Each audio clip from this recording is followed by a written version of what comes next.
ইরানের ইসলামী বিপ্লবী guard corps IRGC নৌবাহিনীর বহরে যুক্ত হয়েছে রজব 27 নামের একটি অত্যাধুনিক ও উচ্চগতিসম্পন্ন যুদ্ধতরী।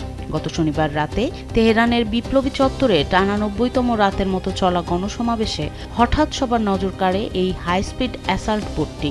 সেখানেই এটি আনুষ্ঠানিকভাবে উন্মোচন করা হয়।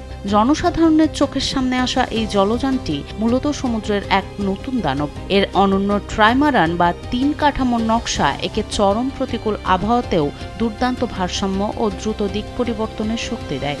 এমনকি সমুদ্রে 3 মিটার উঁচু ঢেউ আছড়ে পড়লেও এর গতি ও নিখুঁত চালন দক্ষতায় কোনো চির ধরবে না। এর আসল শক্তি লুকিয়ে আছে যুদ্ধ ক্ষমতায়। লোডশেডিং কিংবা ঘরের বাইরের তীব্র গরমে ওয়ালটন রিচার্জেবল ফ্যান থাকলে থাকবে শুধু বাতাস আর বাতাস।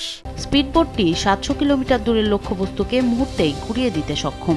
বিশেষজ্ঞরা বলছেন এই দানবীয় স্পিডবোটের অন্তর্ভুক্তি আইআরজিসির নৌ ক্ষমতা বহুগুণ বাড়িয়ে দেবে। বিশেষ করে এটি ইরানের দক্ষিণাঞ্চলীয় জলসীমা রক্ষা এবং দেশটির সামগ্রিক সামুদ্রিক প্রতিরক্ষা কৌশলে এক গেম চেঞ্জার হিসেবে আবির্ভূত হতে যাচ্ছে।